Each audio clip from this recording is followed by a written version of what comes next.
Welcome to the Neurokrish Immersion. In this episode, we're discussing the many phases of neurodiversity, and we intend for this to be a comprehensive masterclass on the full spectrum of human brain variation. We will take the Rudyard Kipling approach. I have 6 friendly men, they taught me all I know. Their names are what, why, who, when, where, and how. Let's ask those questions with regard to neurodiversity. So what is neurodiversity? It describes the idea that people experience and interact with the world around them in many different ways. There is really no one right way of thinking, learning, feeling, and behaving. It was coined by an Australian sociologist, Judy Singer, to promote equality and inclusion of what she called the neurological minorities. And the movement that emerged in the 1990s aimed to increase the acceptance of all people while embracing neurological differences with online platforms, enabling people with autism, for example, to interact with one another and form a community. While neurodiversity is a sociological movement, it enables people like me as clinicians also to understand and work with these populations. So who is neurodiverse? Most often, we're talking about people with developmental conditions. Autism spectrum disorder is a prime example, but attention deficit and hyperactivity disorder, for example, is another example of people who are neurodiverse. Developmental conditions like epilepsy can also make people neurodiverse, and this is something that we need to understand. Now, in autism, we have the primary problems of language development, communication, socialization, and emotional expression. People also struggle with hypersensitivity issues. Their sensory problems include hypersensitivity to touch, to sound, to noise, and even tactile sensations. For example, the texture of something they are wearing or the texture of something that they are eating. When suddenly confronted with some of these stimuli, the person who is neurodiverse, for example, the person with autism, may behave abnormally or may be startled in a way that people find very surprising. And that is one example of neurodiversity. Now, when you think about it, we accept these changes and problems in people who have diagnosed autism, diagnosed ADHD, especially children, and we work with them quite easily. And in fact, if you think about it, increasingly, society is becoming more acceptable of such early problems. But what if you were neurodiverse in less obvious ways and grew up not realizing you were neurodiverse, and with people around you not realizing that you were neurodiverse? Now that can pose a number of problems because you may end up feeling a misfit a lot of the time, or indeed people around you regarding you as a misfit a lot of the time. There are other examples of neurodiversity in our clinical practice and in our society. People with ADHD can often be impulsive, voluble, loud, emotionally volatile, and we don't realize that it's their ADHD that makes them that way. People with temporal lobe epilepsy have been described to have what's been called the Gershwin syndrome. They can be hyper-religious, hyper-graphic, they write a lot but not necessarily creatively, and hyposexual. And these things make them neurodiverse or different. And in fact, all you have to do is read Ramachandran's Phantoms in the Brain to, there's a whole chapter called God and the Limbic System that talks about a person who was with temporal lobe epilepsy presented with all these features. People with certain personality disorders, for example, borderline personality disorder, who need to experience pain in order to obtain relief from intense stress, and hence they tend to indulge in self-harm. So thus, in clinical practice beyond autism, we do encounter various forms of neurodiversity. And if you think back, you've probably encountered your own experiences of neurodiversity in your interactions with people around you. So the question we ask ourselves, therefore, is where do we encounter neurodiversity? We do encounter it in our education settings. We encounter it both in school and in college or university. We also encounter it in our workplaces. And the fundamental issue, if you think about it, is that society is full of round holes. And the person with neurodiversity is a square peg that we are trying to fit into that round hole. And quite honestly, square pegs don't fit into round holes. And that makes them a misfit into the system that we have created. The problem is not just of the person who is neurodiverse. The problem is also of society that is expecting or is failing really to create the right environments for people to express themselves and achieve their potential. So when does one recognize that one may be neurodiverse? As mentioned, when a child manifests with symptoms of autism or ADHD or some of the other developmental conditions we've spoken about, it's much easier to make that diagnosis. Very often I come across people who have reached adulthood without recognizing that they may be neurodiverse, or indeed just recognizing then as they express their independence that they may well be neurodiverse. And they've gone through lives finding difficulty in fitting into various settings with people around them, parents, families, teachers, and even people in the workplace, not understanding why they may have a problem. So thus, neurodiversity is something that can manifest or can be identified at various stages in their life. We even had people who discover their neurodiversity in middle age. Indeed, one tech person who came to consult us did not know that he was neurodiverse. He was in his late 50s. What had happened was he found it so difficult to fit into a conventional workspace that eventually he found a way of working on contract with various organizations, and that kept him employed and happy. He did not have to meet the same people every day because his contract would take him to different locations or different environments, and that helped him cope. He found solitary activity, for example, time spent at the gym or listening to music, as far more productive for himself than having to interact with multiple people. And when we, after a very detailed evaluation, told him that he probably was a high-functioning autism spectrum person, he was so relieved because forever he had blamed himself for his problems, not realizing that it was not something that he was doing deliberately, or a failure on his part. It was indeed the way his brain was wired. His story tells us that neurodiversity not just requires recognition, it also requires a certain amount of acceptance. A Harvard blog on the subject of neurodiversity points out that words matter. Thus, when we address the how of neurodiversity, we need to think about how to address the individual. To give you an example, those like us who work in the field as clinicians or indeed activists prefer to use the terms people with autism, people with ADHD, people with epilepsy, and so on. Research has shown, however, that sometimes people who themselves are suffering from the condition or the problem tend to prefer otherwise. So, for example, they may prefer to be called an autistic person. Knowing how a person would like to be addressed is extremely important, is what the blog points out.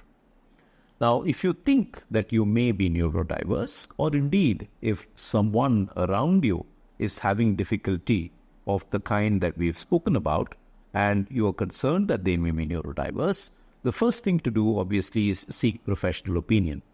The best people for you to give you this opinion are clinical psychologists and psychiatrists with the right kind of experience in dealing with these problems. Identifying such a person is therefore extremely important.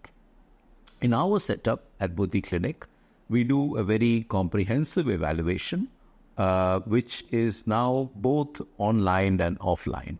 And that is something that we find helps us identify through cognition, through behavior, through personality and emotions, and indeed by looking at the person's potentials, help identify neurodiversity and also help give them a path for the future. We need to work to understand the problem once diagnosed, and I think it's extremely important that it's not just the person who does the work, the people who care for them, the people who love them, could be parents, it could be siblings, it could be other members of the family, spouses, friends, close friends, or indeed even an employer needs to understand the problem. Once diagnosed, a person needs to inform key persons in their environment. So, for example, when we work with schools, we often recommend that we draw up with the school a statement of unique needs, and for the school to understand what the unique needs of this child are, how to make the school more productive for the child. In the same way, we can work with families, we can work with empathetic workplaces, we can work with university, but it's extremely important that the organizations where the person is affiliated with or goes to understand the problem. Now, if you actually run an institution which welcomes people who are neurodiverse or has to deal with people who are neurodiverse, what can you do? The first thing to understand is that it's important to be sensitive to their needs, to make adjustments for sound, light, tactile sensitivity, allow them breaks, allow them gadgets like, for example, noise cancelling headphones, allow them flexible seating, the opportunity to work away from their desk from time to time, or indeed work from home if they prefer that. All this is important. Communication with such people often has to be clear. One cannot imply things, one cannot use euphemisms, one should not be sarcastic. Communication has to be direct, transparent, and often it's better when it's written down. And I think the other thing to keep in mind, if one is an inclusive workplace, one has to respect individual needs and capabilities and give the neurodiverse person an opportunity to demonstrate their talents in the setup that they are in, which is the organization that you are managing or working towards. Now, we do end up in situations where we work with clients where we recognize that neither the person is capable of adapting themselves to the organization's needs, nor is the organization capable of adapting itself to the person's needs. And in these circumstances, there is nothing wrong in seeking a change. We have helped, for example, children move into more inclusive schooling environments. We have helped young adults choose careers or choose study methods which are more suitable for them rather than the ones that they had originally chosen. We have helped people choose workplaces or manners of working that are more suitable for them. The key is not to give up. The key is to help identify what works for that individual. In this context, it's extremely important to remember what Howard Gardner has published. Howard Gardner is a famous Harvard psychologist, and what he published was the theory of multiple intelligences. It is not whether one is intelligent, it is how one is intelligent. And the assumption is every one of us is intelligent in certain ways. So understanding your type of intelligence, understanding your potential is extremely important, no matter what form of neurodiversity you or your loved one have. So let's celebrate diversity. Let's celebrate the possibility that we can be inclusive. And let's also celebrate the possibility that every human being can unlock their potential with help and support.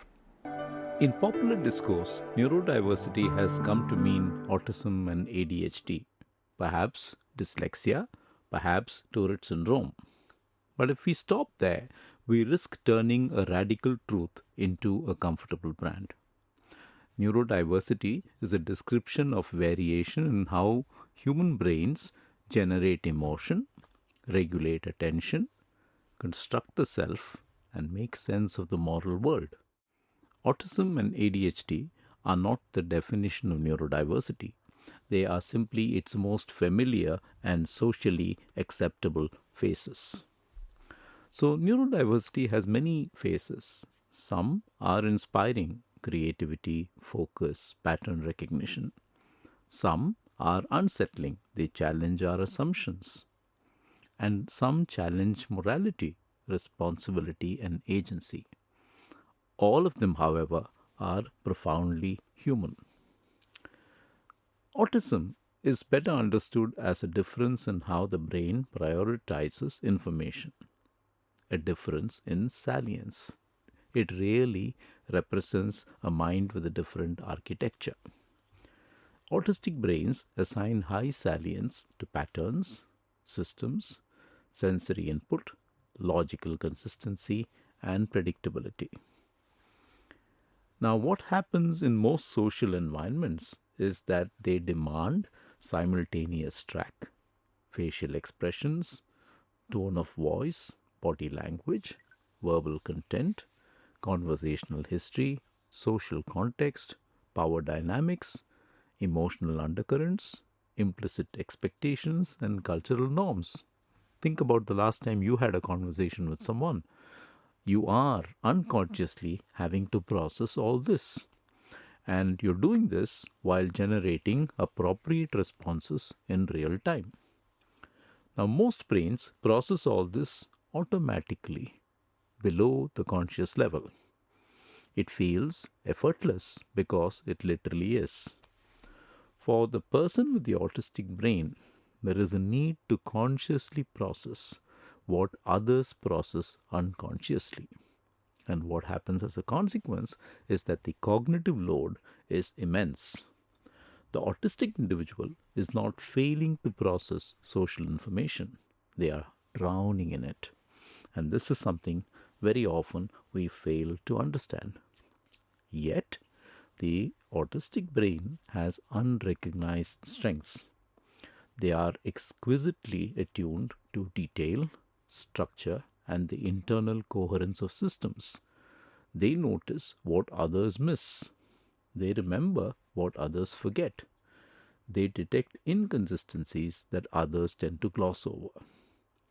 Therefore, pattern recognition is wonderful. There's an extraordinary ability to see patterns, systems, and logical structures that are invisible to others. There is capacity for sustained, intense concentration on subjects of interest, a very deep focus. There is great value for clarity, consistency, and explicit communication, honesty and precision, sometimes to the point where it can be very hurtful. Research, technical fields, creative domains, environments that value precision, consistency, and systematic thinking transform the same cognitive style from what is considered a liability to a remarkable asset. Many autistic individuals experience emotion very intensely, sometimes overwhelmingly so. The challenge is not feeling, but filtering and interpreting. The first lesson of genuine neurodiversity, therefore, is that autism is not about inability. It is about mismatch. A mismatch between how a brain is tuned and what the environment demands. Change the environment and the disability transforms. The same cognitive style that was a liability becomes an asset. Now let's move on to think about attention deficit hyperactivity disorder, or ADHD. The first insight is that attention in ADHD is not absent, it's just poorly regulated. ADHD brains are novelty driven, interest sensitive, reward responsive. They are exquisitely attuned to what is meaningful, urgent, or stimulating. In ADHD, Attention follows interest like water follows gravity. When interest is present, focus is often extraordinary. When interest is absent, focus requires enormous, exhausting effort. Parents of ADHD children who meet me are never tired of telling me this. Oh, when he wants to concentrate, he can concentrate, doctor. And that's the point. That when something is interesting to the brain of a child with ADHD, the child can concentrate. But many things are not interesting, and therefore concentration lapses. The same person, therefore, cannot sit through a class or a routine meeting, but can lose themselves for hours on what they find a fascinating project or subject. Very often for youngsters, these are video games which hold their attention in ways that ordinary text work cannot. The same student can't complete his homework, but can read an entire book that interests him in a single sitting, sometimes even overnight. From the outside, looking at the person, you're seeing willful inconsistency, laziness, defiance. From the inside, it is a brain that is allocating resources differently. Like autism, ADHD also comes with unrecognized strengths. ADHD brains can focus with remarkable intensity, what we call hyperfocus, when the task is intrinsically engaging. They are exquisitely attuned to what is meaningful, urgent, stimulating, or emotionally charged. Entrepreneurs with ADHD launch multiple companies, thrive on novelty and risk. Emergency responders thrive under pressure when stakes are high and action is urgent. Creative professionals generate ideas others cannot imagine and see unexpected connections. Performers come alive in the moment, feed on energy and stimulation. Rapid decision makers excel in dynamic environments requiring improvisation and quick thinking. Thus, in environments demanding creativity, rapid decisions, improvisation, and risk taking, the very same traits that are considered to be a problem become remarkable strengths. The second lesson of genuine neurodiversity, therefore, is that the same cognitive trait can be a strength or a weakness depending entirely on context. In traditional settings, liability looks like failure and feels like failure.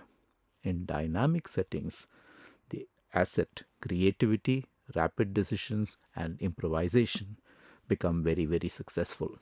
What we pathologize in one setting, we celebrate in another. A pattern therefore starts to emerge as you consider all this. Neurodiversity is not about broken brains, it's about differently tuned brains. Different brains address and assign salience differently. They regulate attention differently. They experience the world differently. Different is not a euphemism for worse. It is variation that can be adaptive or maladaptive depending on environment, context, support, and opportunity. Let's move on to talk about another condition that also presents with neurodiversity, but we don't often consider it as neurodiverse: epilepsy. This is a condition where the brain can reveal itself. Epilepsy reminds us that the brain is not a stable machine, but a dynamic, excitable network that can cascade into chaos. Because epilepsy frightens us, we reduce it to seizures, but then that may be our cardinal mistake. What is epilepsy? It is the tendency to have repeated seizures. And what is a seizure? A seizure is an electrochemical discharge, a short circuit in your brain's electrochemical activity that, when it progresses through your brain, causes you to have various symptoms, including becoming unconscious, falling to the ground, shaking, and so on, which is what we are most familiar with. Now, one of the most important places from where seizures emerge is the temporal lobe. The temporal lobe is also the home to structures central to human experience. When epilepsy affects these structures over months and years, it can shape not just cognition but personality itself. The temporal lobe consists of the following structures: the hippocampus, which consolidates memory and spatial awareness, creates the narrative of our lives. And remember, this is only the size of a small finger joint. And if you insert a finger into both your ears, that's what you'll find right in the middle on either side.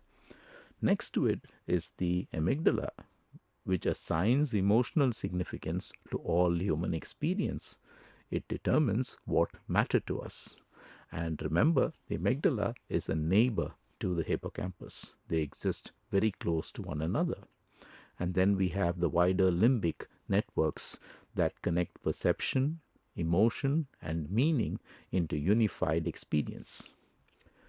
Because a lot of epilepsy begins in childhood or adolescence, it offers a unique window into how personality emerges from brain biology. This is not speculation. It is clinical observation accumulated over decades. One of the most important descriptions of the personality in epilepsy is that by Norman Gershwin, a path-breaking behavioral neurologist from Harvard and the guru to most behavioral neurologists who followed him in the next few decades, of whom we are students. The Gershwin syndrome consists of various personality traits in chronic temporal lobe epilepsy. It includes hypergraphia, compulsive, extensive writing, detailed diaries, long letters. The urge feels pressing and irresistible. Professor Michael Trimble has pointed out that while there is an urge to write, it is not necessarily creative writing that the person engages with. Hyper-religiosity, which is intense preoccupation with spiritual, philosophical, or cosmic themes and mystical experiences. An altered sexuality, which includes a reduced interest in sexual activity and a transformation in how sexuality is experienced. Most often, it is hyposexuality, a decreased interest in matters sexual. Sometimes it can become hypersexuality, as it did in the tale of Vincent van Gogh, which is another broadcast subject for us. Viscosity, emotional and conversational stickiness, difficulty in ending conversations, intense attachments, and a deepened emotionality, turbulent inner states, anxiety, mood swings, emotions feeling weighty and overwhelming. These reflect limbic hyperengagement, not moral weakness, the personality imprinted by brain biology. And indeed, Baron Fedio, who researched this very carefully several decades ago, commented that because you have activity in your brain constantly happening in the temporal lobes, all your sensory experience gets suffused by emotional coloration, which is why there is this deepened emotionality and intensity that the person with Gershwin syndrome suffers. Now, quite the opposite of Gershwin syndrome, which is a syndrome of hyperconnection, is the Kumagusu syndrome, which happens when there is bilateral temporal lobe damage, as in a traumatic brain injury. Now, what do you see there? You see psychic blindness. They cannot recognize emotional significance.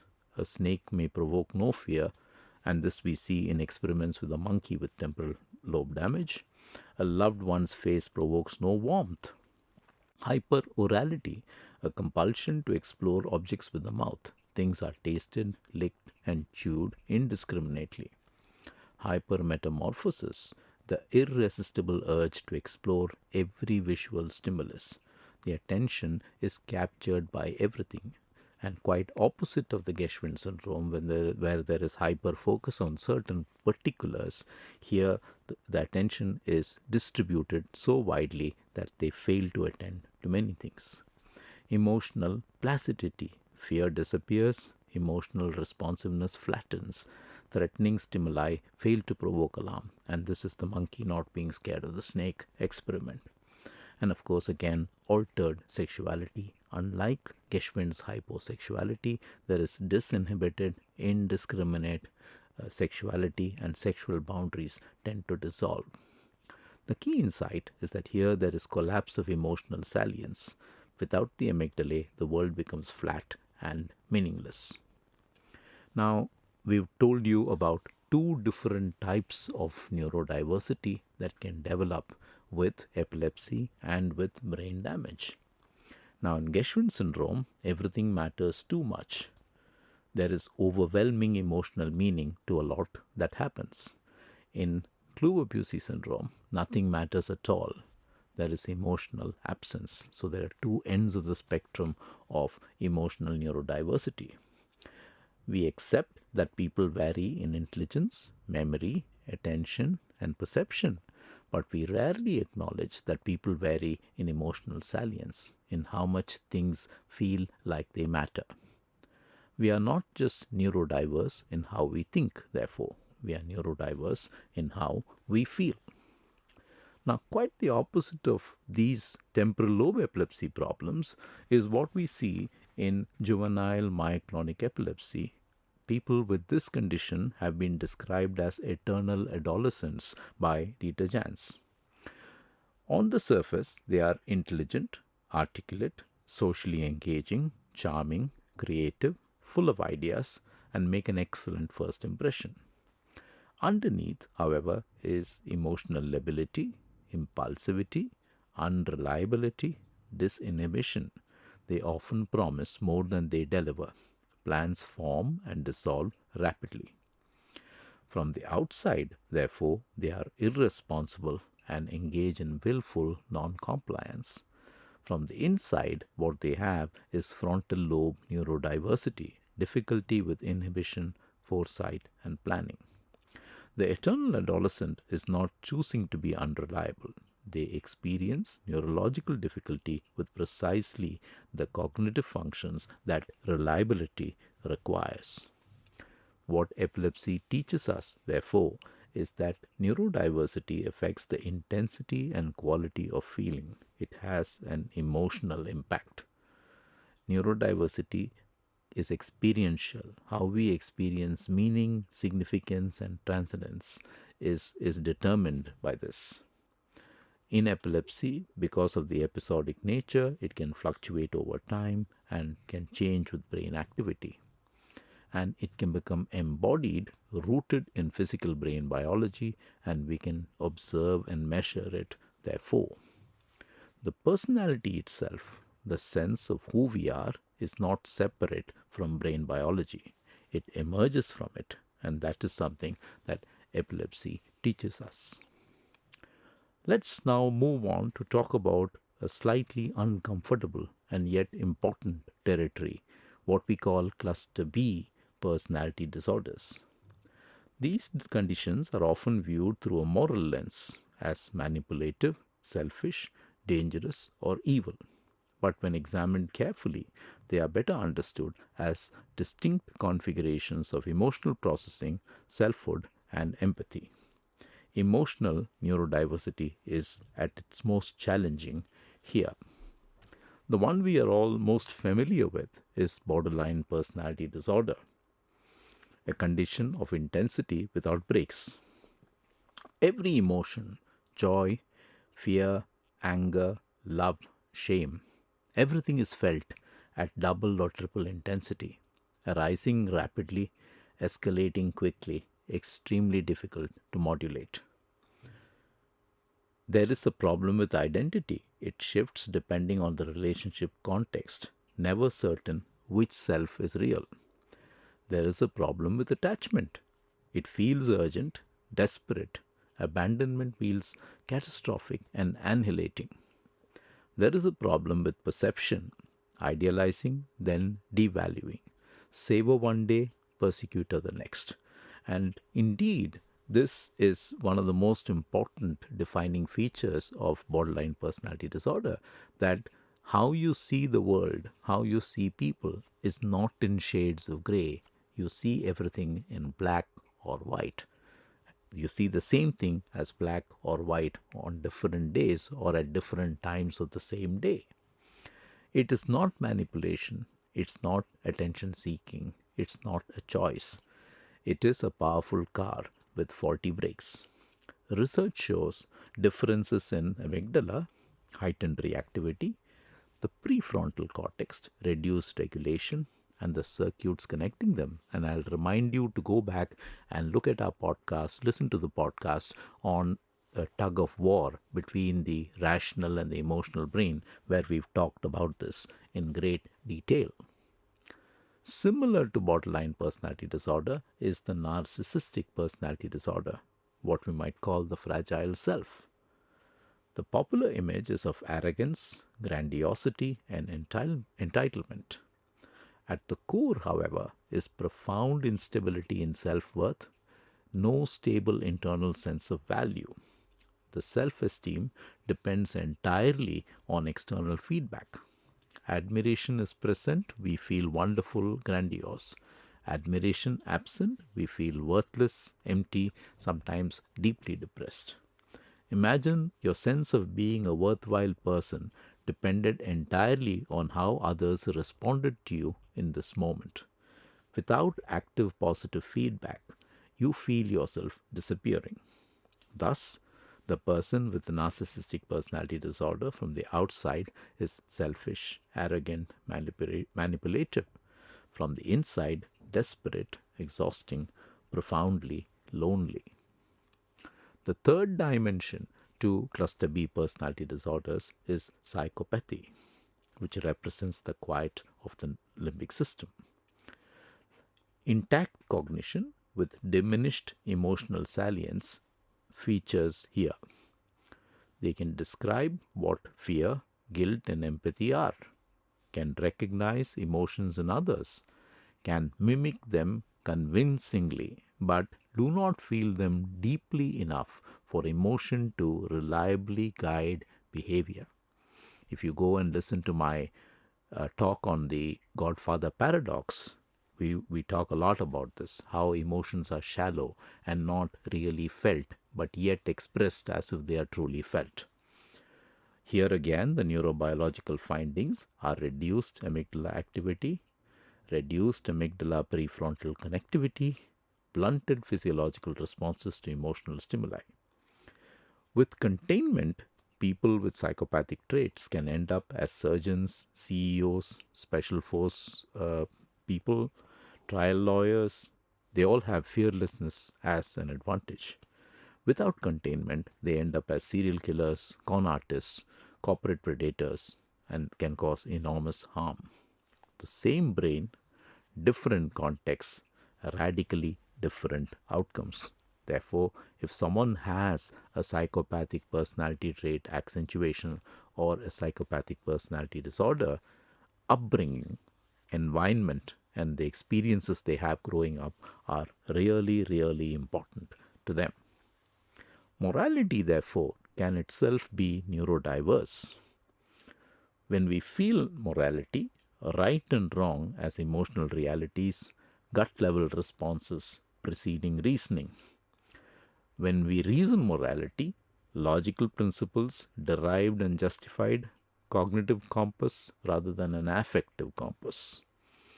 When we instrumentalize morality, moral rules understood strategically, deep emotional investment being absent. Neurodiversity does not predict virtue or vice, it predicts a difference. What determines outcome, therefore, is containment. Containment is the crucial variable. The external structures that shape and constrain behavior, family, community, education, culture, ethics, law, and care, all of these matters. A child with psychopathic traits who has a stable family, clear boundaries, good role models can become a successful and a law-abiding adult. The same child without containment, with an environment of chaos, abuse, and neglect, can become a potentially dangerous individual. The danger, however, is not in the neurodiversity.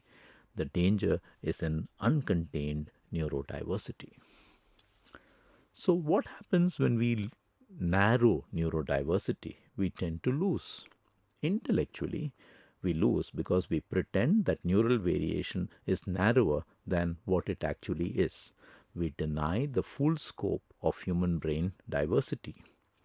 Practically, we lose. We fail to develop frameworks and interventions that could help individuals whose neurology makes life difficult for themselves and others. Morally, we lose. We implicitly suggest that some brains deserve understanding while others deserve only condemnation. Humanistically, we lose. We fail to extend the compassion that is ultimately the entire point of the neurodiversity framework. If neurodiversity means anything, it means recognizing that all human minds arise from brains, that brains vary, and that this variation is part of what it means to be human. Not all of this variation is pleasant, not all of it is adaptive, not all of it is safe, but all of it is human. And humans deserve understanding not as a substitute for accountability, but as its necessary companion. Understanding, of course, does not mean excusing.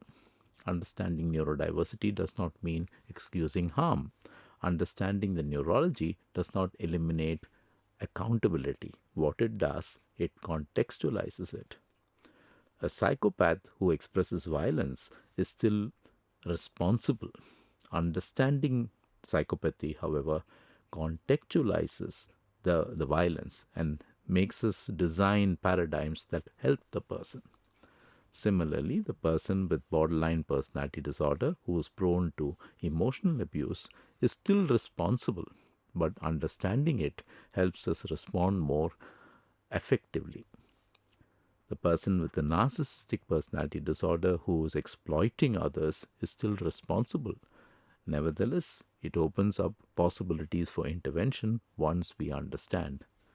The point of extending neurodiversity to difficult conditions is not therefore to excuse the behavior. The point is to understand it well enough to change it. And here I will make a further point that biological interventions for mental health today are advancing at a certain pace, and it is very important for us to understand the neurobiological pinnings of neurodiversity, because the neurobiological underpinnings are what we work with when we modulate the brain, for example, with transcranial magnetic stimulation or transcranial direct current stimulation. So the possibilities that we can intervene in ways that we have not conceptualized is huge, and that possibility is very important for us to consider. What actually works, therefore, is not pure moral condemnation. It's not being satisfied or righteous. It does not reduce harm. It does not help anyone. It is a better understanding, containment, and treatment. It's often imperfect, often slow, but it can work slowly and measurably, and it requires accepting that we are dealing with brains that are different. Understanding, containment, and treatment all require that we first accept that we are dealing with brains, different brains doing what brains do. The self is therefore an emergent phenomenon. If personality can be shaped by epilepsy, if emotional intensity is a function of amygdala reactivity, if moral feeling can be diminished by limbic hypoactivity, if executive function can be compromised by frontal lobe differences, then who are we? Are we our brains? Are we something separate? Are we somehow both? And from here arises a framework for understanding the self. It arises from the interaction of brain, body, environment, experience, relationship, and culture. It is not reducible to any one of these, and it is not separate from any of them. The brain provides constraints and possibilities, a range of cells that can emerge from this particular biological substrate. It's the way we are wired. Experience determines which self within that range actually develops. Environment and choice shape outcomes. This is not determinism. The range is wide, choice matters, effort matters, but it's also not blank state freedom, the brain matters, biology matters, neurology matters. The implications for care is the need for radical compassion. Every person works with a brain that they did not choose. Create space for compassion alongside accountability. Environmental design. Or ask not just how we can fix this person, but how can we design environments that allow different brains to function well. Appropriate containment. Different brains need different structures. Providing external scaffolding is not punishment, it's care. Targeted interventions. Understanding neurology allows more effective intervention. And of course, we also have psychological therapies which are specific to these various contexts. Dialectical behavior therapy, for example, for borderline personality disorder, or schema therapy for narcissistic personality disorder. They work because they target specific mechanisms. And honesty about limits. Not every condition can be fully treated. Accepting this focuses energy where it can actually help. The goal is that understanding makes compassion possible even when compassion is hard. Neurology can inform treatment, and understanding the neurology of a condition allows us to intervene more effectively. Treatments work because they target specific mechanisms, not because they morally reform the individual. And with adequate therapy, stable relationships, and learned skills, many individuals can live meaningful and productive life. This understanding creates possibilities that moral condemnation cannot. I've spent my career working with brains, studying them, treating them, trying to understand them. And I've come to believe something that took me a long time to get my head around. We do not choose our brains. We are, in a very real sense, given our brains by genetics, by prenatal environment, by early experience, by chance. And these brains shape everything: what we feel, how we think, what we want, who we become. This could be a source of despair. If we do not choose our brain, are we responsible for anything? I believe that we do have the choice to make a change. What we are given is a range of possibility, not a fixed destiny. And within that range, choice matters, effort matters, environment matters, relationship matters. The person with intense emotions can learn to regulate them. The person with attention difficulties can build structures that support focus. The person with diminished empathy can learn to act ethically. A range is set by the brain, but what happens within that range is up to us and up to the communities, families, and cultures that contain us. We are different, profoundly neurologically different. And within those differences, we are all trying to become ourselves. We are all trying to find our human potential.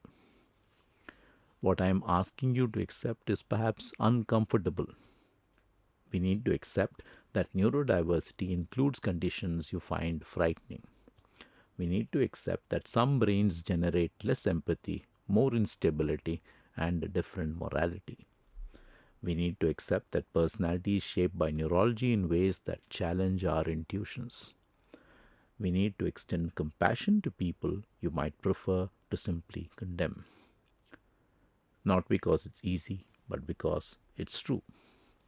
Neurodiversity includes every variation in how brains generate emotion, regulate attention, construct identity, process reward, and navigate the moral world. Some minds feel too much, some minds feel too little, some minds feel differently. Some struggle with stable identity, cannot imagine others' inner lives, are chaotic, unpredictable, volatile, rigid, systematic, precise. All are human, all deserve understanding. I began this masterclass by saying that the conversation about neurodiversity has narrowed. I hope I have shown you how to widen it again, not by celebrating every form of neural variation. Some cause suffering that no one should romanticize, not by excusing harmful behavior, Accountability matters. Consequences matter. But by extending understanding to the full range of human minds, by recognizing that brains differ in profound ways, by designing environments that allow different brains to function well, by providing containment where containment is needed, by extending compassion to every human being struggling with a brain they did not choose. If we restrict neurodiversity to what feels comfortable, we weaken it. If we allow it to include emotional intensity, instability, and moral complexity, we finally make it true. The invitation, therefore, is not comfort, not celebration, not easy acceptance, but understanding that we need to encompass the full spectrum of human neural variation in all its beauty and all its terror. Understand that makes compassion possible even when compassion is hard. Understanding that recognizes in every struggling mind the same humanity we claim for ourselves exists. This is what the full spectrum of neurodiversity demands. There is a self-evident truth. Neurodiversity exists in all of us. There is no single right way to think, learn, feel, or behave. Human brains vary in their architecture, their wiring, their rhythms, their sensitivities, and that variation is not an aberration to be corrected. It is the norm. It is the source of human creativity, innovation, and adaptability. In our clinics and classrooms, we have a paradox. We keep encountering children who don't fit, whose brains work brilliantly in some ways and struggle profoundly in others. Children who confound our categories and confuse our systems. Let's look at some examples. Meet Arjun, age 8.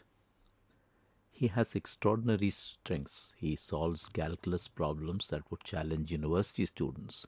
He sees patterns in numbers the way a musician sees patterns in sound.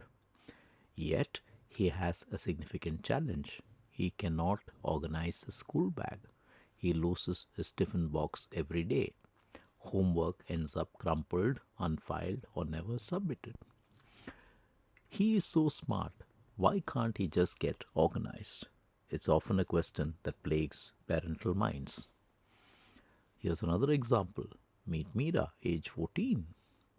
Her extraordinary strength is poetry that would move adults to tears. She has profound insights into human emotion, facility with language, captures the ineffable in words.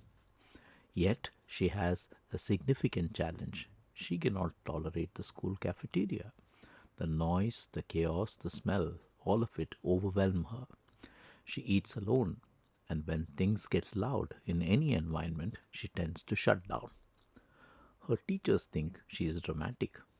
Her classmates think she is weird. Her parents wonder what is wrong. Meet Vikram, age 22.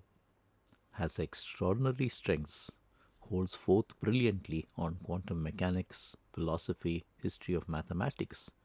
He can turn complex conceptual problems over with remarkable sophistication. Yet, he finds it hard to hold a job for more than 3 months, finds it hard to navigate unwritten social rules. He takes everything literally. He is profoundly lonely and doesn't understand why the world doesn't make sense.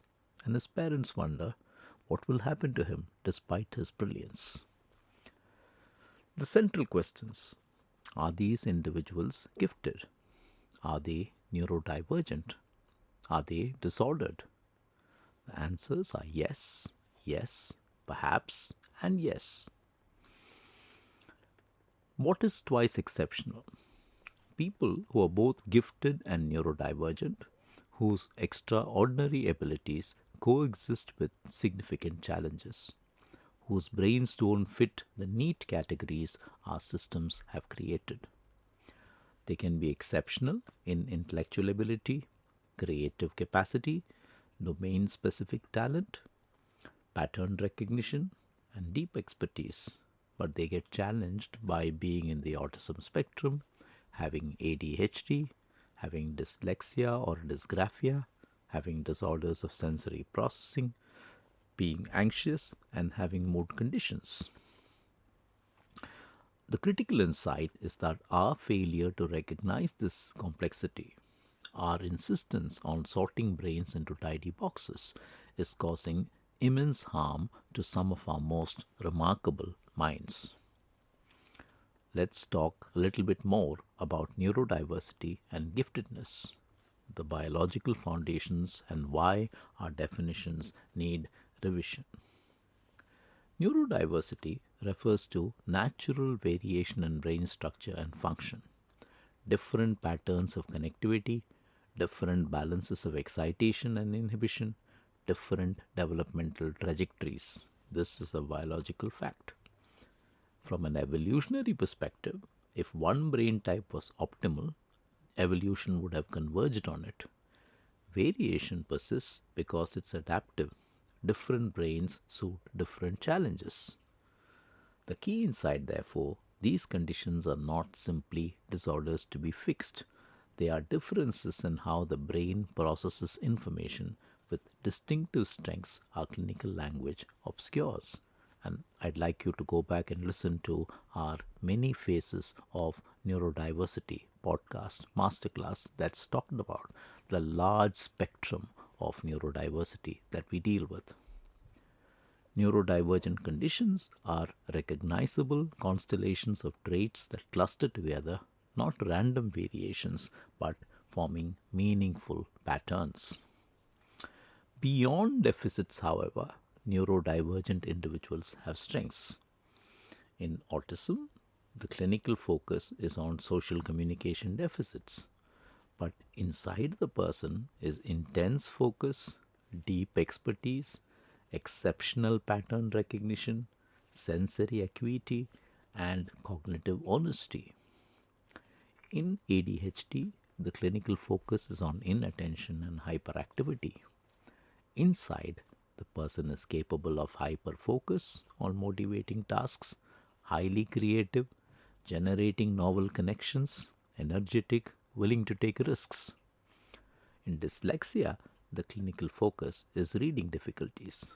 Inside, there is enhanced spatial reasoning, 3D visualization, big picture thinking, and these qualities are overrepresented among architects, engineers, entrepreneurs, people in design. A fish is not disabled because it cannot climb trees. Put a fish in water and it's magnificently competent. And that's a lesson we need to learn with neurodiversity. The IQ, intelligent quotient approach, is therefore flawed, and giftedness goes much beyond an IQ score. IQ tests have limited scope. They don't capture creativity, practical intelligence, emotional insight, or artistic ability. They can often be very misleading for the twice exceptional. Slow processing or weak working memory pulls down composite scores, obscuring peaks. And they can often miss qualitative differences. Gifted minds don't just think faster, they think differently. And therefore, there is the Columbus Group definition of giftedness. Giftedness is asynchronous development in which advanced cognitive abilities and heightened intensity combine to create inner experiences and awareness that are qualitatively different from the norm. The key, therefore, is this combination of asynchrony with intensity and a quality difference. Dabrowski described 5 overexcitabilities in these people, areas of heightened sensitivity and responsiveness that we see in gifted individuals. One is psychomotor hyperexcitability, surplus energy, rapid speech, physical restlessness, and a need for action, often mistaken for ADHD. The other is sensual hyperexcitability, heightened sensory experience, intense response to music, art, beauty, or being sensorily overwhelmed. The third is intellectual hyperexcitability, insatiable curiosity, a love of learning, deep questioning, never satisfied with superficial answers. The fourth is imaginational overexcitability, vivid imagination, rich inner worlds, daydreaming. It's often mistaken for inattention. The fifth is emotional hyperexcitability, intense feelings, deep empathy, strong emotional memory, often mistaken for anxiety. What is critical to recognize is that these are not pathology, they are part of the gifted profile, but they are routinely mistaken for disorder. There is a false separation between giftedness and neurodivergence. Our systems have gifted programs in one place and special education in another. Different assessments by different professionals, interpreted through different frameworks, are rarely integrated. And brains don't necessarily follow our administrative categories, and this is how we end up creating a square pegs and round holes situation.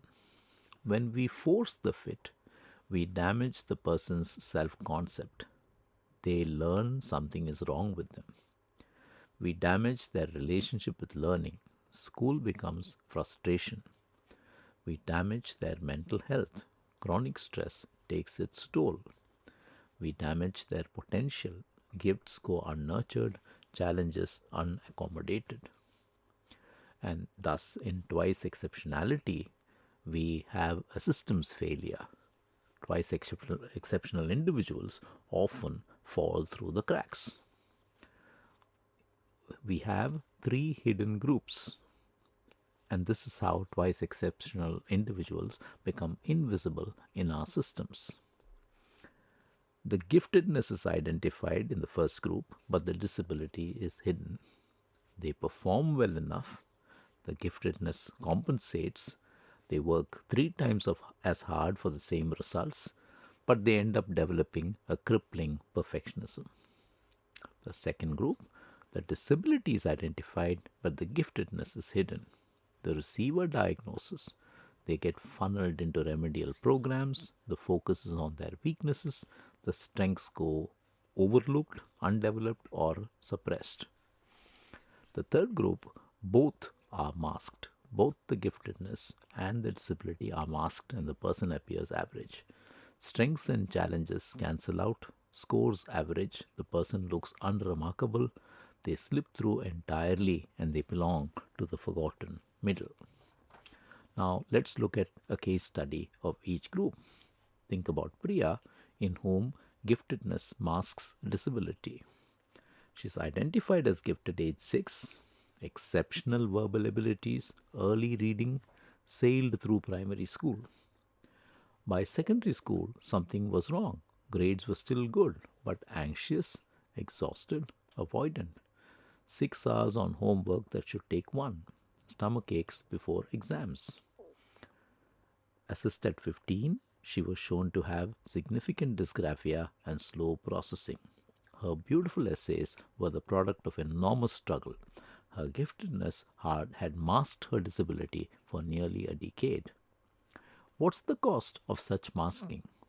Burnout, anxiety, a developing sense that she was fundamentally incapable despite her achievements. Children in this group blame themselves. Their difficulties feel like character flaws rather than neurological differences. Let's think about Karthik, in whom disability masks his giftedness. Diagnosed with autism age 4, with delayed speech, sensory sensitivities, rigid routines, placed in a special education focused on basic skills and behavior management. What no one noticed was the extraordinary visual spatial intelligence that Karthik possessed. By age 7, he could build Lego sets without instructions, rotating completed structures in his mind, and solved complex spatial puzzles that could stump adults. His genuine gifts were entirely ignored, and everyone was focused on his deficits. His exceptional abilities went unnurtured. The cost of this invisibility, intellectual starving, becoming bored and frustrated, behavior attributed to disability when in fact it was a response to disengagement. Children like Karthik developed learned helplessness, internalizing that they are not capable when they are highly capable in ways no one noticed. So, masking has a hidden cost. Masking drains cognitive resources needed for learning.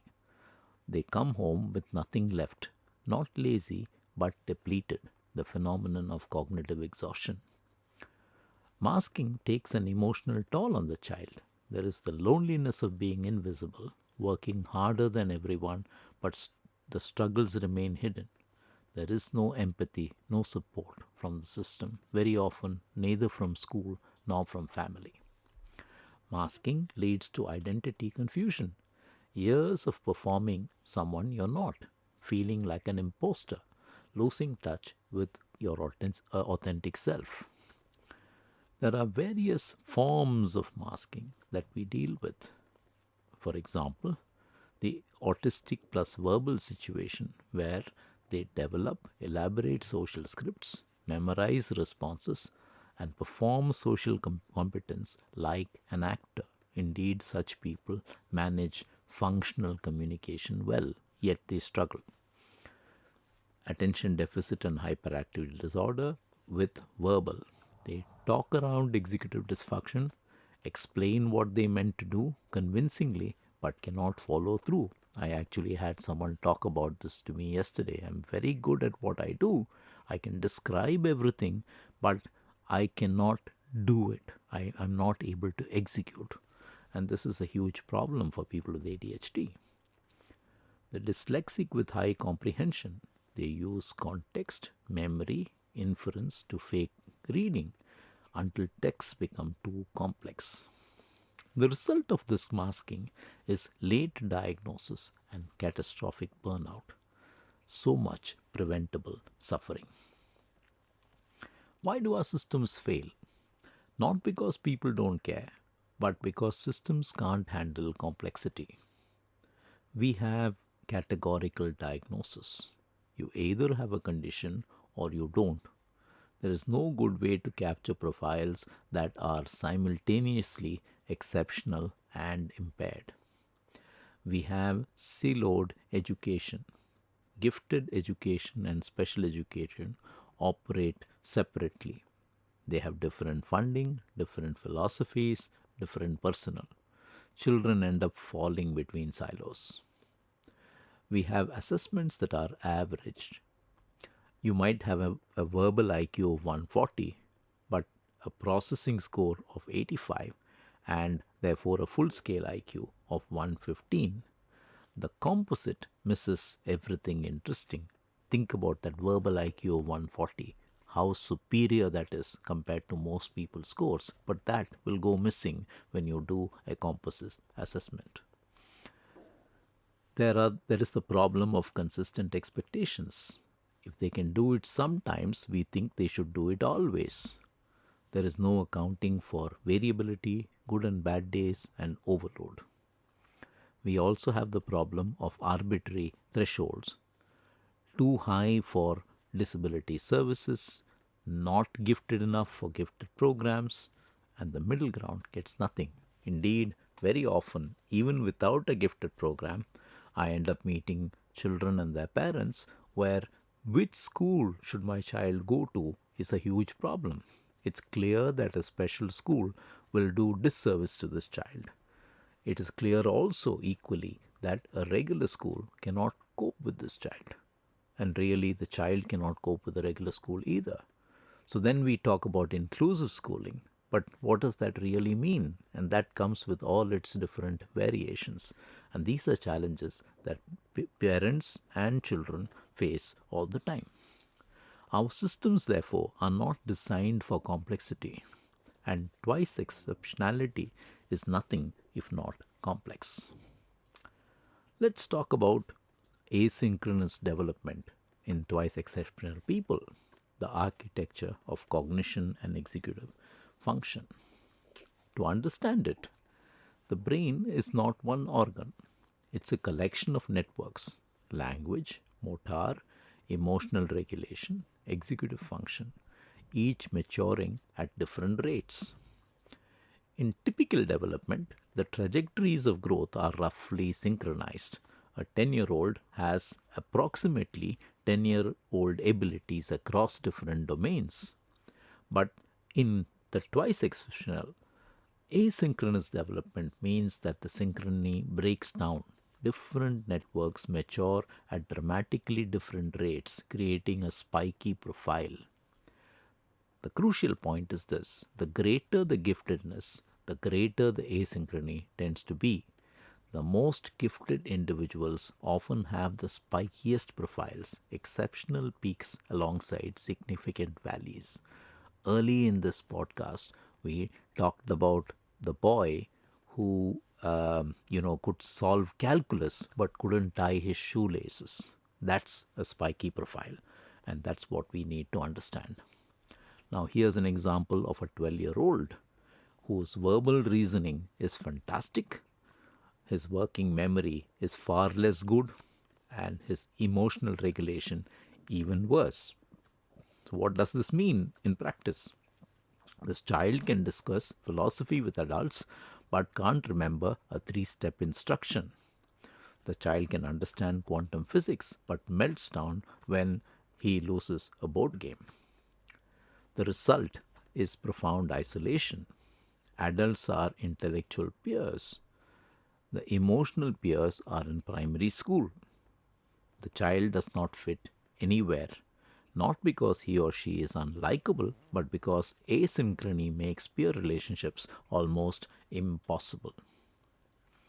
The hidden variable is, to a very large extent, in a very large number of people, executive function.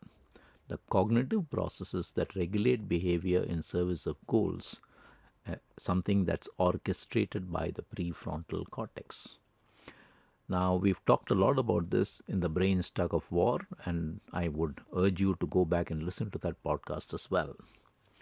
Now, working memory involves holding information while manipulating it. Mental arithmetic, following conversations, and so on. Inhibitory control involves the ability to suppress impulses, resist distractions, stop and think before acting. Cognitive flexibility involves the ability to shift perspectives, adapt to change, and think differently when needed. The critical insight is that executive functions among the last to mature. The prefrontal cortex really develops into the mid-20s, and in many twice exceptional individuals, executive function development lags even further. There is often adult level reasoning with child level executive capacity. The result are brilliant ideas that they can't initiate, deep understanding that they can't organize, goals they can't sustain effort towards.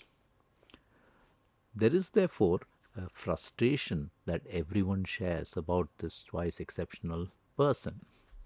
Teachers see a child who could do so much better if they just applied themselves. Parents see a child who seems to be sabotaging their own success. The child sees a fundamental flaw in themselves. Why can't I just do what I know I should do? The answer lies not in character but in neurology. Let's now talk a little bit about perceptual giftedness, aesthetic and perceptual differences that we see in conditions like autism. The Masataka music studies were research on musical perception in autism done by Kyoto University. What they showed was that neurotypical listeners preferred consonant music, pleasant, harmonious, resolving predictably. This preference appears early and is consistent across cultures. Autistic listeners, on the other hand, showed preference for dissonant music, complex, unexpected combinations, not just tolerating it but drawn to it. They found it more engaging, interesting, and satisfying. The additional findings: the elevated rates of absolute pitch and extraordinary musical memory, recall with remarkable accuracy after minimal exposure. The meaning of these studies was that autistic perception is less constrained by implicit rules and expectations that shape typical aesthetic response. Autistic perception isn't deficient perception, it's different perception with its own strengths and aesthetic sensibility. Historically, we've had wandering minstrels. In medieval Europe, wandering musicians existed outside conventional social structures, tolerated, sometimes celebrated, often regarded as strange or otherworldly. How many were what we would today call neurodivergent? The minstrel life accommodated many traits, extraordinary musical abilities, valued social eccentricity, acceptable itinerant lifestyle suited those who found settled community constraining. And indeed, throughout history, societies have found ways to accommodate neurodivergent individuals through social niches. The village eccentric, the hermit scholar, the obsessive craftsman, the wandering mystic. These weren't labels of pathology, they were roles that allowed different minds to contribute and belong. What are the emotional consequences, the socio emotional and behavioral impact of unrecognized twice exceptionality? Perfectionism is an important part of this emotional landscape. It's crushing and paralyzing, not garden variety, a desperate defense against the terror of inconsistency. They know they are capable of excellence, but never know which version will show up. There is pervasive anxiety, not ordinary nervousness, but a pervasive sense that the world is unpredictable, that they don't fit, that inadequacies will be exposed. Social anxiety is in particular very common. There is low self worth. Even with achievements, they compare themselves to their potential. The output doesn't reflect capability. Every success feels like getting away with something. There is tremendous social isolation. People who are twice exceptional can't find peers. They are intellectually years ahead, emotionally synchronous or behind. They don't fit with smart kids, can't relate to emotional peers, and very often end up profoundly alone. Behavior is communication, always, without exception. When a twice exceptional child acts out, shuts down, refuses to work, has a meltdown, explodes in anger, or withdraws, they are communicating something their words cannot express. They are not being defined, lazy, or manipulative. They are communicating a nervous system in overload. Common misattributions include this is oppositional behavior. An overwhelmed autistic child is being pushed past his or her limits, but it's viewed as oppositional. It's conduct disorder. A frustrated and gifted child with undiagnosed ADHD is seen as being willfully defiant and repetitively so, and doing things that are unacceptable or rule breaking. It's unmotivated and lazy behavior, and really it's just being burnt out from years of masking. The shift we may have to make here is not how do we stop the behavior, but what is this behavior telling us about what the nervous system of this child needs? And in such children, school refusal is often a protective response. It's not truancy. A truant child skips school to do something else. School refusing children often want to be in school, know they should be in school, but cannot make themselves go. What happened?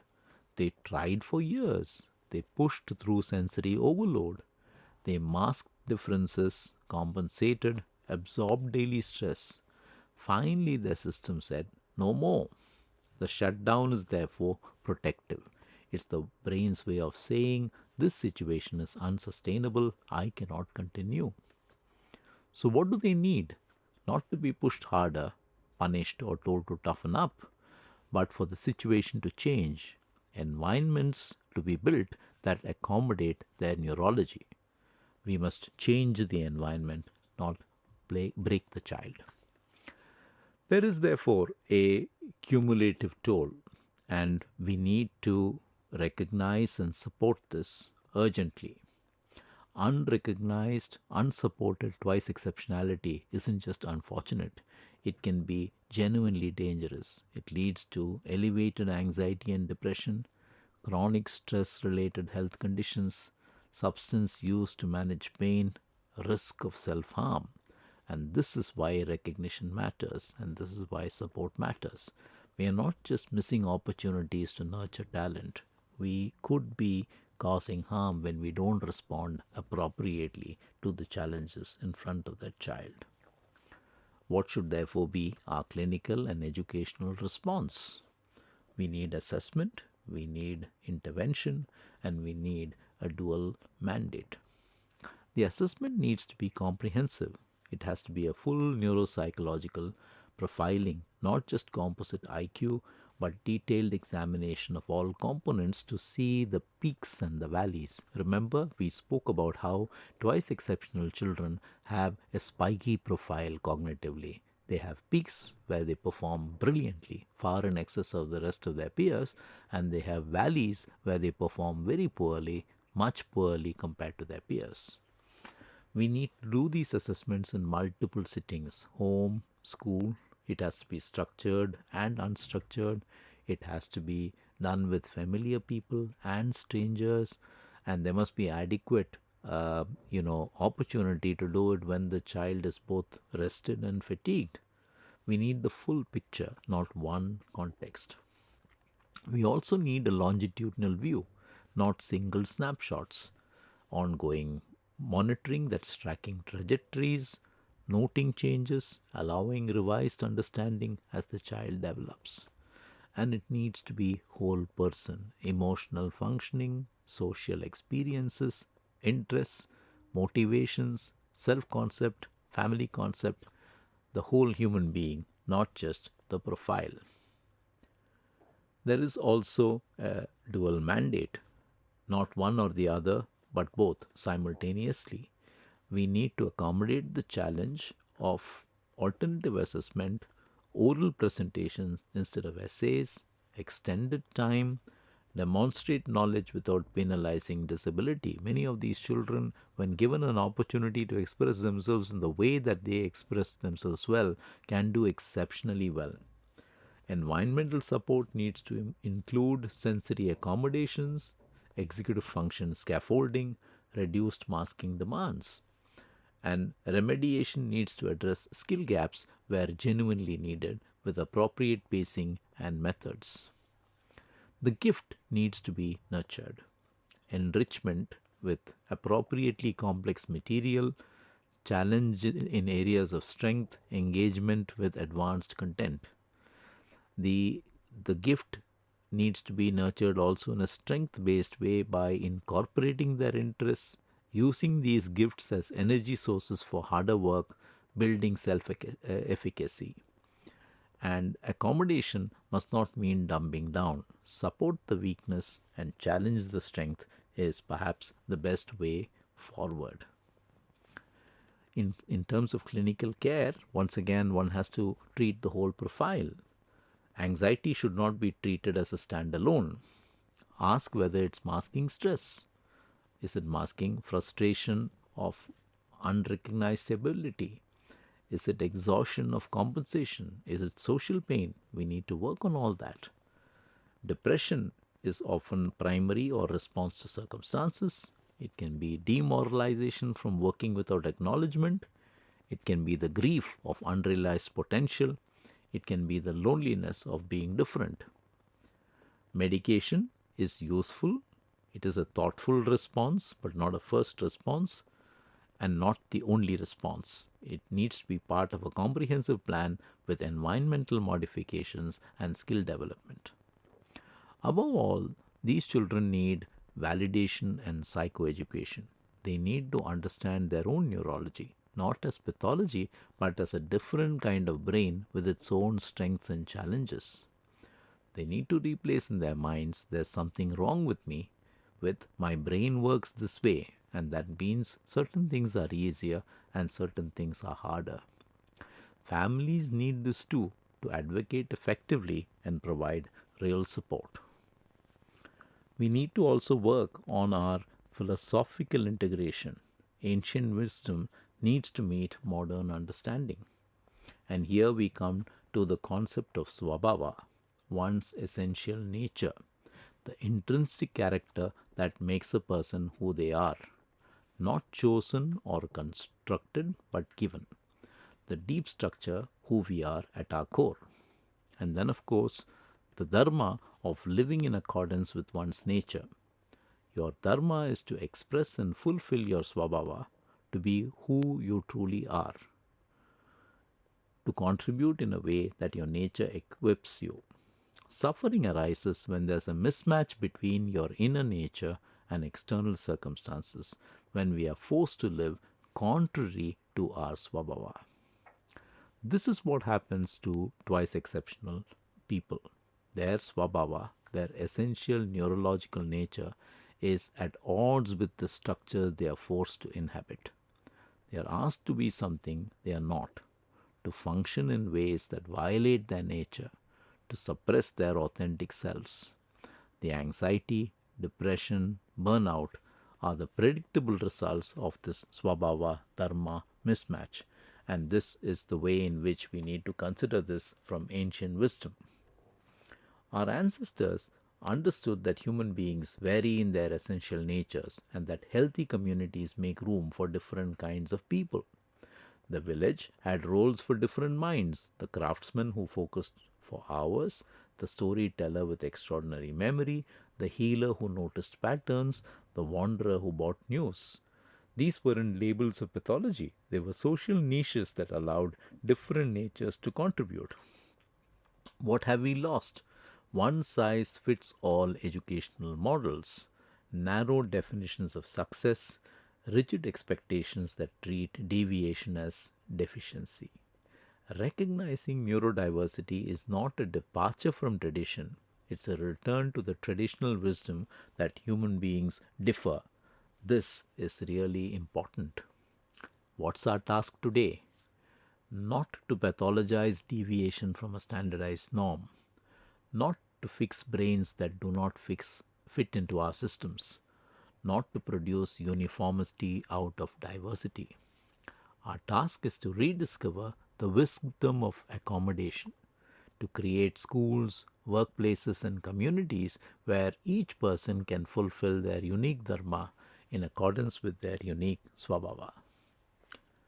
What to carry forward from here? Co-occurrence is common. Giftedness and neurodivergence frequently co-occur. A person can be both exceptionally capable and significantly challenged. Variation is normal. Asynchronous development produces spiky profiles. This variation is the raw material from which human creativity emerges. Systems are failing. By separating giftedness from disability and demanding categorical diagnosis, we cause real harm to real children. We have an obligation: create environments where different minds can flourish, move from pathologizing difference to valuing diversity. We need to move from labels to listening, attend to the unique individual and not the category, be curious about their specific experience, hold frameworks lightly. Every child who walks into my clinic, every teenager struggling to fit, every adult finally discovering at 40 or 50 that they are twice exceptional, each one deserves to be listened to. Truly listened to, not categorized, not fixed. Listened to. The future of mental health will not belong to better labels, but to better listening. And we need to attend to people one nervous system at a time. The twice exceptional child is not a problem to be solved or a deficit to be remediated. They are not broken versions of some imagined normal. They are different kinds of minds, minds with extraordinary capabilities and genuine challenges, minds that might contribute things our systems cannot even imagine. Our job is to see them, to really see them, and then to create conditions where they can flourish. When we speak of Vincent van Gogh, we instinctively reach to familiar tropes: the tortured genius, the mad artist, the severed ear. But what if Van Gogh's life invites us to ask a more unsettling question? Not whether illness shaped his art, but how brain, mind, and meaning intertwined to produce one of the most astonishing creative outpourings in human history.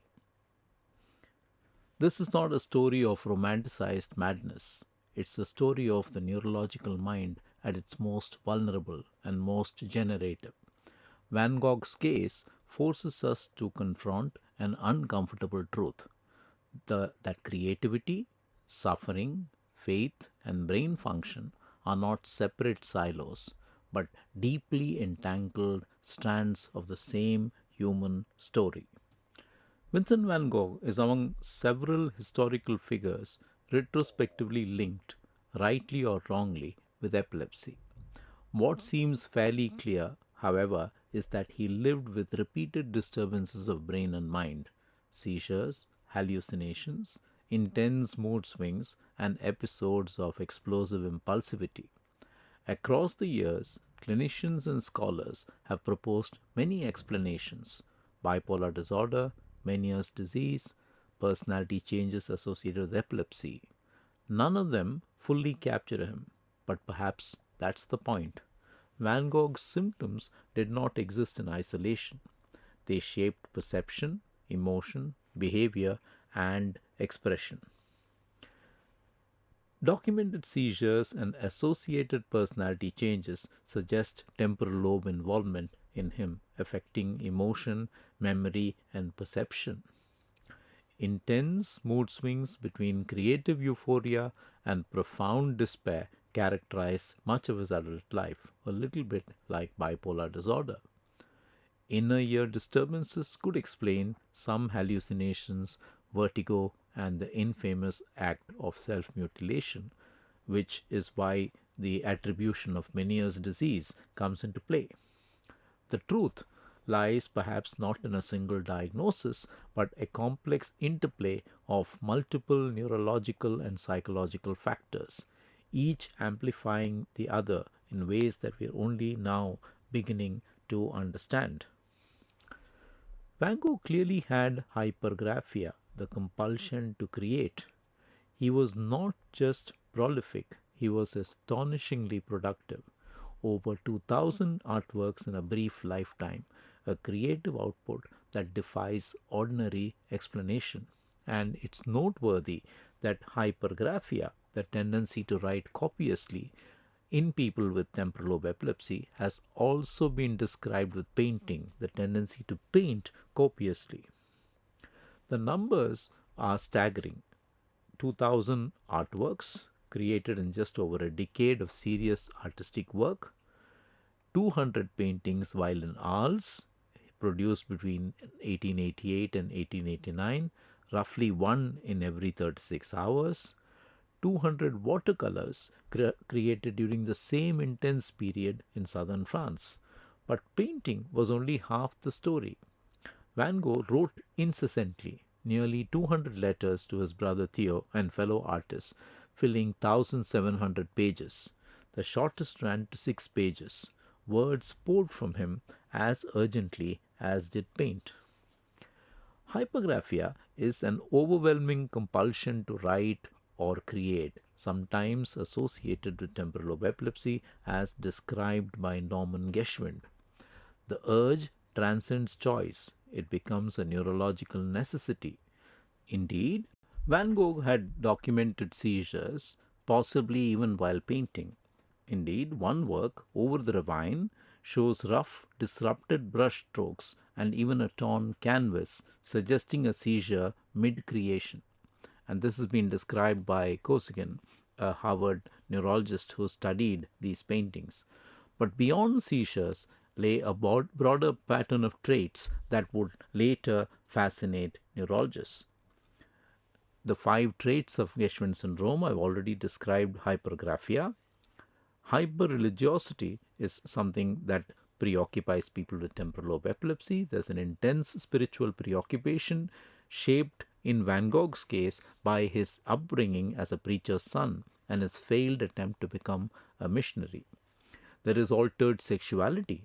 His sexual life in Van Gogh's case spanned a wide spectrum from hyposexuality, a diminished matters of intersexual, hypersexuality, bisexuality, reflecting fluctuating drives and attachments. There was emotional intensity, and in his case, these were profound feelings that could shift rapidly from euphoric connection to explosive anger, all experienced with heightened vividness.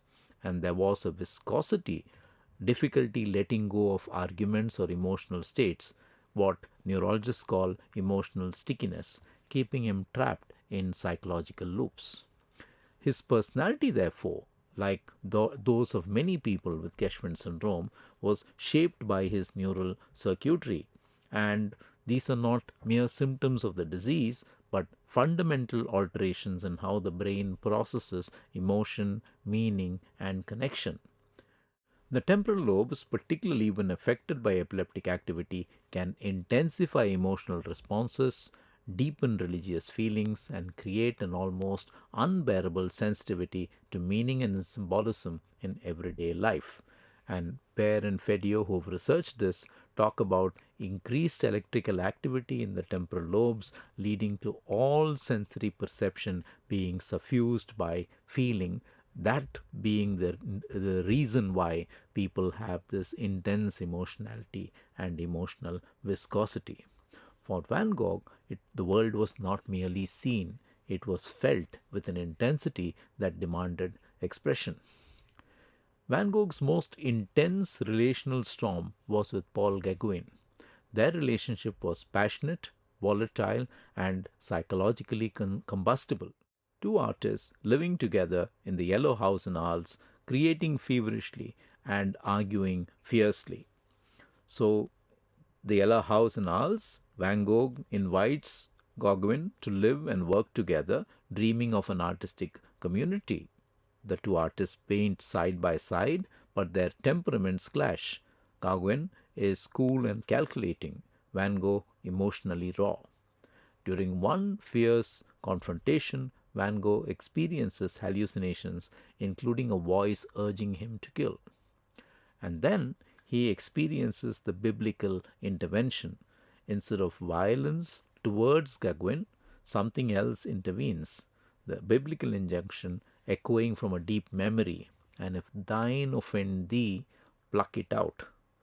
The razor turned inward, and Van Gogh severed his own ear.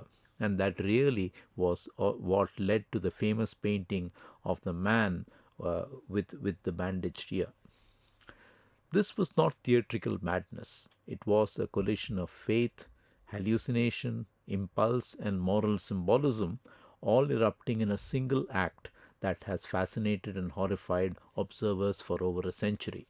The severed ear becomes a kind of terrible literalism, the body made to bear the weight of psychological torment, religious conviction, and neurological disruption all at once. In that moment, Van Gogh's brain, his beliefs, and his relationships converged in an act that was simultaneously self-destructive and symbolically coherent, at least within the logic of his own suffering. Van Gogh was the son of a Protestant minister and once sought to become a missionary himself. He worked among coal miners in Belgium, preaching with a fervor that alarmed even the church authorities at that time. Hyperreligiosity, another trait linked to the temporal lobe states, marked his inner life throughout. His letters are saturated with biblical references, moral questioning, and spiritual yearning. In the final months of his life, despair deepened. The stabilizing forces in his life, relationships, belief, purpose, began to collapse one by one. After the disaster with Gauguin, Van Gogh found himself increasingly alone. His brother Theo, his lifeline, was distant both geographically and emotionally strained by financial pressures. Repeated psychiatric hospitalizations marked him as someone beyond help, a man whose mind had become his enemy. The religious certainties that once anchored him had eroded, leaving only doubt and the weight of unredeemed suffering. After a confrontation with his physician, whom he reportedly threatened with a pistol, Van Gogh walked away from the asylum and into a wheat field. There he shot himself in the chest with a revolver. He did not die immediately.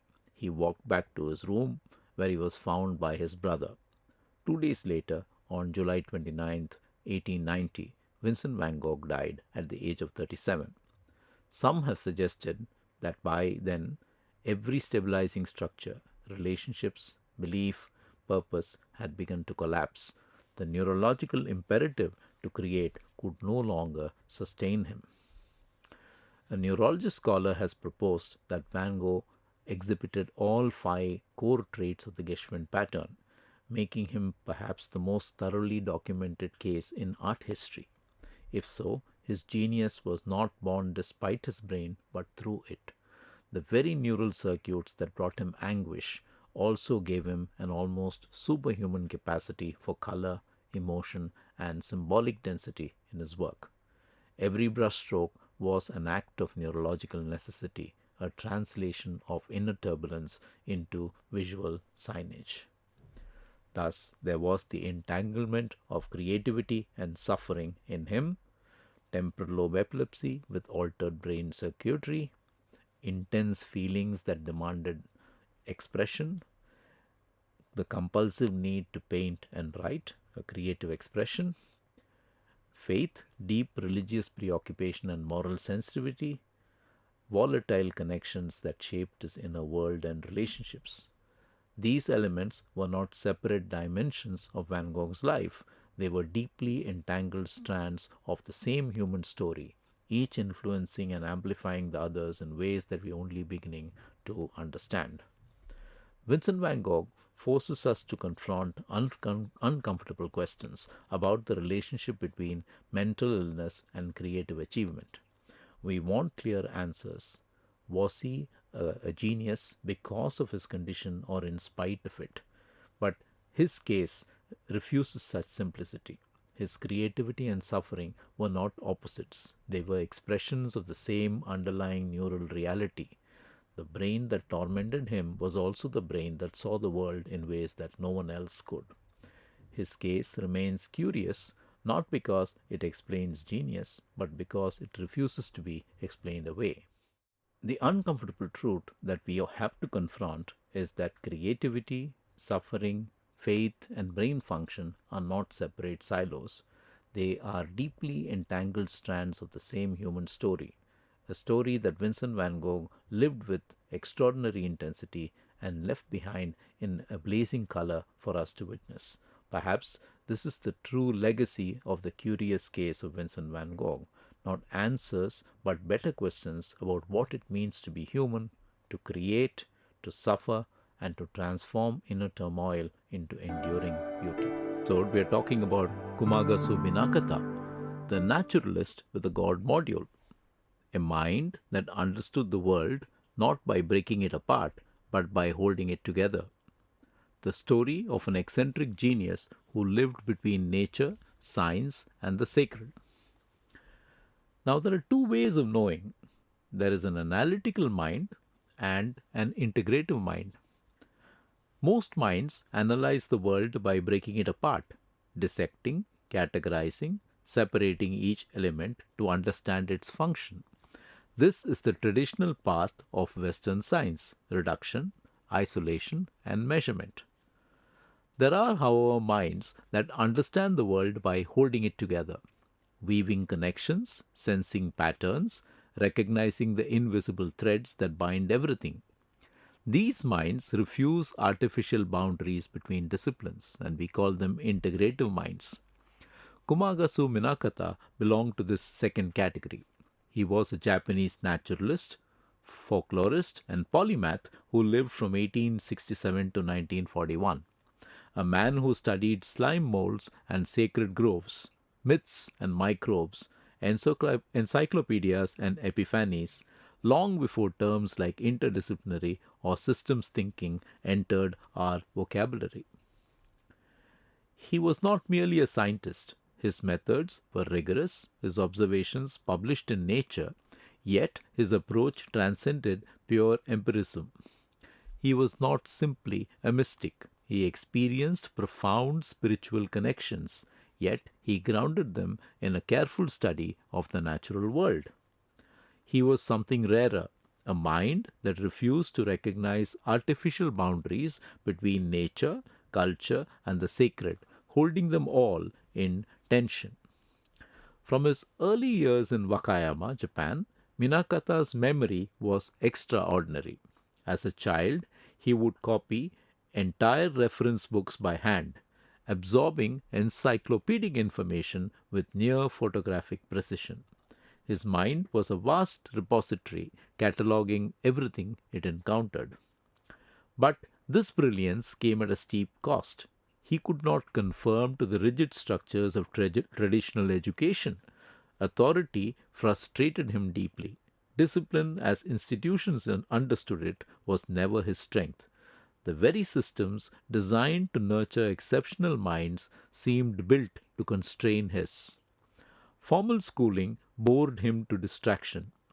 Teachers couldn't keep pace with his voracious appetite for knowledge that leapt across subjects without permission. Where others saw boundaries between fields, young Minakata saw only artificial barriers waiting to be crossed. So Minakata did something radical for a young Japanese man in the late 19th century, something that would define the rest of his life. He left Japan. This wasn't merely travel. It was an escape from conformity, a rejection of the prescribed path. In an era where most Japanese scholars looked to formal institutions for legitimacy, Minakata chose wandering, uncertainty, and direct encounter with the world itself. In the wandering years, he traveled through America and England. In the United States, Minakata wandered through forests, collecting obscure organisms that most scientists barely notice: lichens, fungi, slime molds. These were overlooked forms of life existing in the margins and shadows, thriving in decay and transition. He belonged nowhere and everywhere simultaneously. His subjects ranged impossibly: botany, astronomy, anthropology, folklore, Buddhism, Shinto traditions, comparative religion. For Minakata, knowledge was not a hierarchy, it was a web. In England, he became a museum scholar. He lived in near poverty in London, spending days in the British Museum reading room. Despite having no formal degree, he wrote papers that would eventually be published in Nature, the same journal that still defines scientific prestige even today. Minakata's fascination with slime molds wasn't arbitrary. These organisms exist at the boundary between kingdoms, not quite animal, not quite fungus, not quite plant. They are networked, intelligence without a brain, solving complex problems through pure pattern and flow. They were perfect metaphors for his own thinking: decentralized, adaptive, connecting what seemed disconnected.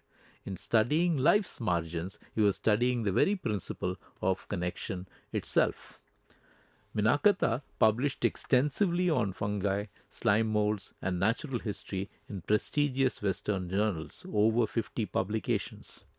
He held no university credentials, no institutional affiliation, only pure knowledge with relentless curiosity. His groundbreaking work appeared in the world's most prestigious scientific journal while he was still living in poverty. This was extraordinary. Nature, then as now, represented the pinnacle of scientific achievement. Yet, here was a self-taught wanderer, working from museum reading rooms, contributing discoveries that formally trained scientists had missed. His legitimacy came not from credentials, but from the quality of his observations and the originality of his thinking. When Minakata finally returned to Japan, he found his homeland in the midst of rapid modernization.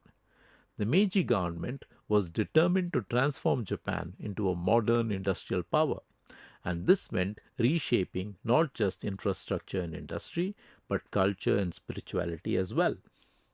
The modernizing state had decided that local shrines were inefficient, scattered across the landscape, diverse in practice, difficult to control and standardize. Government planners determined that thousands of small forest shrines should be dismantled and consolidated into fewer, larger, more manageable religious centers. What administrators saw as bureaucratic reform, rational, efficient, progressive, Minakata recognized immediately as something else entirely, an ecological and cultural catastrophe in the making. The sacred groves, Chinju no Mori, were not merely religious symbols or quaint traditions. Minakata understood what the bureaucrats could not see. These forests were biodiversity reservoirs, memory banks, living libraries of community life. Each grove was an ecosystem, a collection of rare species, unique genetic lineages, microbial communities, and intricate relationships built over centuries. They were also cultural archives, places where local history, seasonal rituals, and community identity had been preserved for generations. To destroy them in the name of efficiency was to erase entire worlds. Minakata wrote passionate essays explaining the ecological and cultural importance of the sacred groves, publishing them widely to educate the public. He organized local communities to resist the shrine consolidation policy, helping them understand what they stood to lose. He confronted government officials directly, even risking arrest for his fierce advocacy, an act of courage in authoritarian leaning Japan at that time. In doing this, Minakata became one of Japan's earliest voices for environmental conservation, decades before ecology became an established scientific movement, before terms like biodiversity or ecosystem services existed. He was a conservationist before the word had meaning, protecting forests not just for their spiritual significance but for their irreplaceable ecological value. But there was something else about Minakata, something more elusive, more difficult to categorize, something that lived in the space between neurology and mysticism. In his private diaries, Minakata described experiences that resist simple explanation. He wrote of moments of overwhelming familiarity, a sense that he had already lived through a scene before encountering it. He called this phenomenon promnesia, a kind of temporal deja vu that occurred with unusual frequency and intensity. He also described vivid inner visions, powerful emotional surges that seemed to come from nowhere, and moments of profound connectedness with the natural world, experiences where the boundary between self and environment seemed to dissolve entirely. Minakata was honored by the Emperor of Japan, and even today, the Minakata residence in Wakayama Prefecture is a storehouse of the amazing work that he did. After his death in 1941, his brain was preserved for scientific study, a common practice for exceptional minds in that era. The examination of that brain revealed changes consistent with temporal lobe pathology, subtle structural differences in regions critical for memory, emotion, and meaning. Specifically, an MRI of Minakata's brain showed a small right hippocampus in a study published by Murai et al. In the journal Neurology.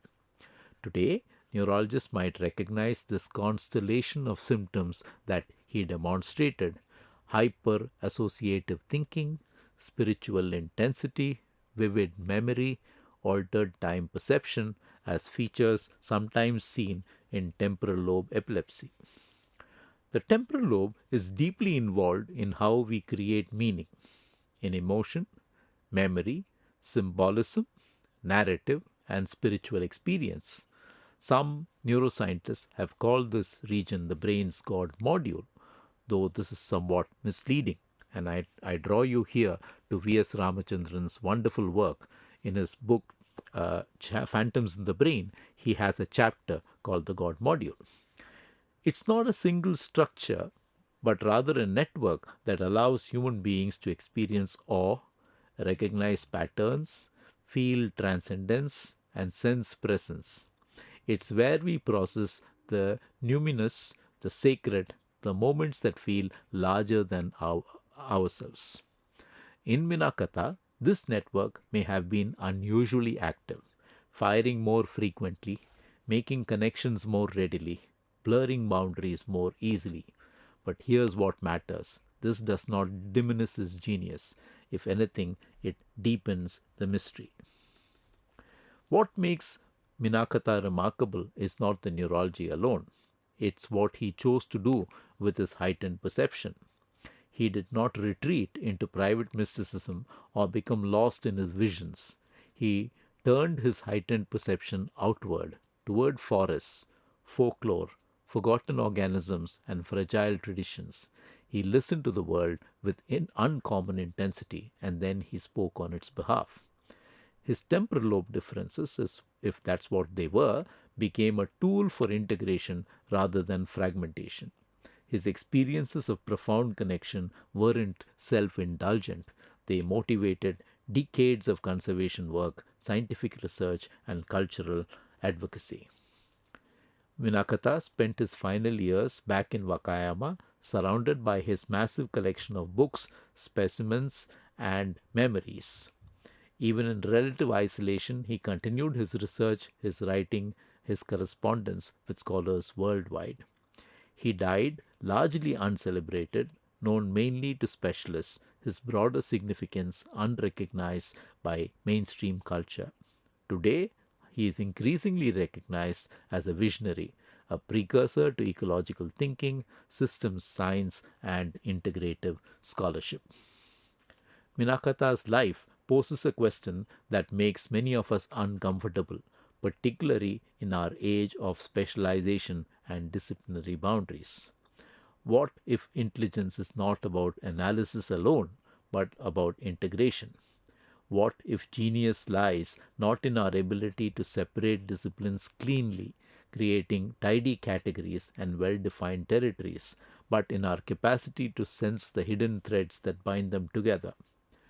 What if the future of knowledge requires minds that can hold complexity without reducing it, that can move between domains without losing coherence, that can see patterns others miss precisely because they refuse to look through a single lens?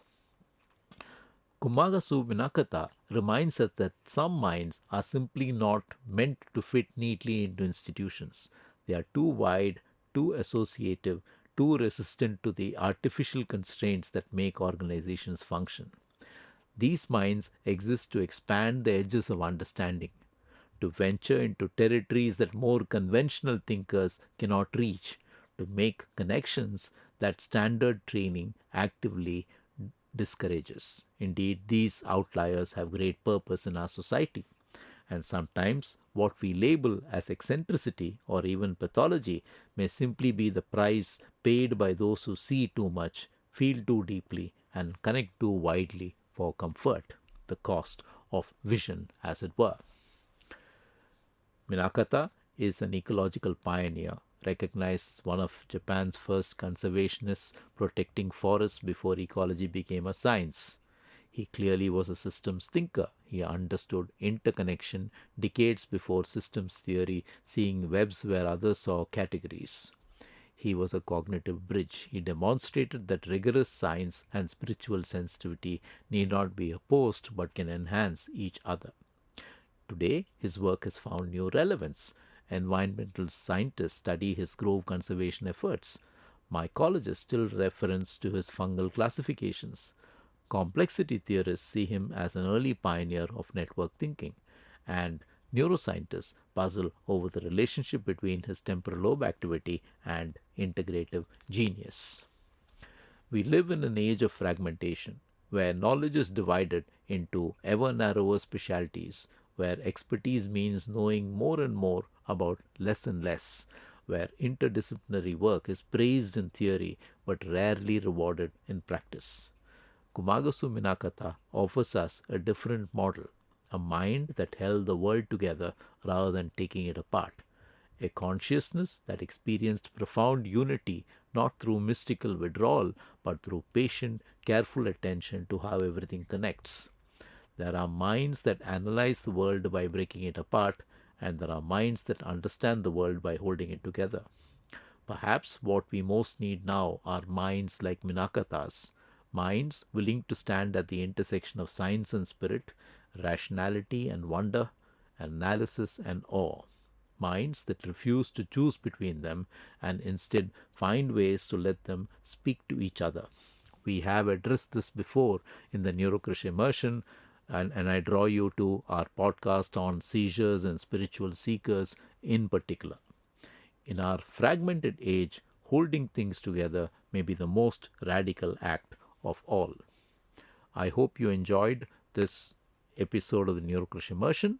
If you do, please like, subscribe, and share. We are on Apple, YouTube, and Spotify. Thank you so much.